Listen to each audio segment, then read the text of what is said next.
সন্দেশখালীতে অভিযোগের শেষ নেই। অভিযোগ শুনতে এবার একেবারে দুয়ারে পৌঁছে গেল সিবিআই। সন্দেশখালীতেই গঠন করা হলো ক্যাম্প অফিস। 5ই জানুয়ারি ইডির উপর হামলার পর জল গড়ায় অনেক দূর। তারপর তদন্ত ভার হাতে তুলে নিয়েছিল সিবিআই। হাইকোর্টের নির্দেশে সন্দেশখালীর মানুষের জমি দখল সংক্রান্ত অভিযোগ নিতে ধামাখালীতে তৈরি করা হলো সিবিআই এর ক্যাম্প অফিস। ক্যাম্পের নিরাপত্তা দেওয়ার জন্য দিন রাত থাকবে কেন্দ্রীয় বাহিনী।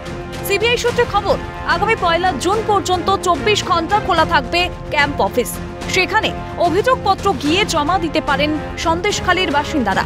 প্রত্যন্ত এলাকা, সেখানে অনেকের স্মার্টফোন ব্যবহার করতে পারেন না বা অনেকের কাছে স্মার্টফোন নেই। পাশাপাশি ইমেল সম্পর্কে অনেকেই অবগত নন।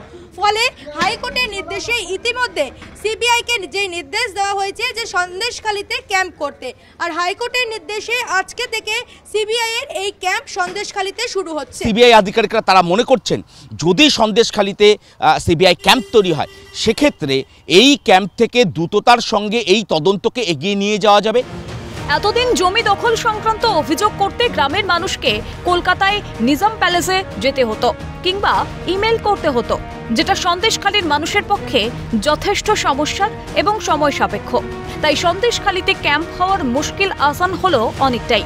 সিবিআই সূত্রে খবর, ইমেল মারফত 800টি অভিযোগ জমা পড়েছিল। তারপরও প্রায় 100টির কাছাকাছি অভিযোগ জমা পড়ে জানিয়ে তদন্তকারী আধিকারিকরা জিজ্ঞাসাবাদও করেন। সিবিআই এর ক্যাম্প অফিস হওয়ায় খুশি সন্দেশখালীর মহিলারা।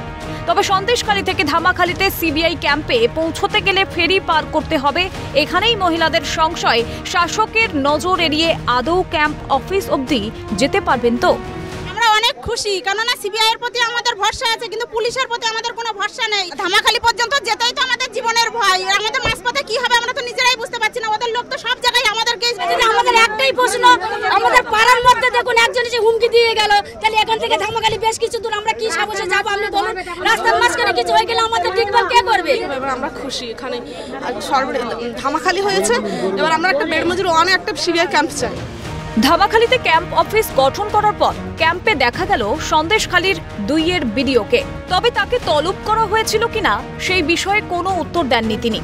ক্যাম্পে সাধারণ মানুষের অভিযোগ নেওয়ার আগেই সন্দেশখালী 2 নম্বর বিডিওকে কিন্তু এই ক্যাম্পে আসতে দেখা যায়। তিনি সিবিআই আধিকারিকদের সঙ্গে কথা বলতে আসেন।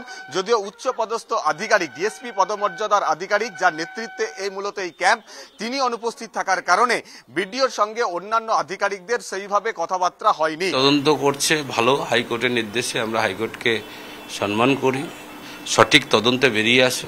বকটুই হাঁসখালির মতো ঘটনায় তদন্তের স্বার্থে এলাকায় অস্থায়ী ক্যাম্প তৈরি করেছিল সিবিআই। এবার সন্দেশখালীতেও একই ছবি।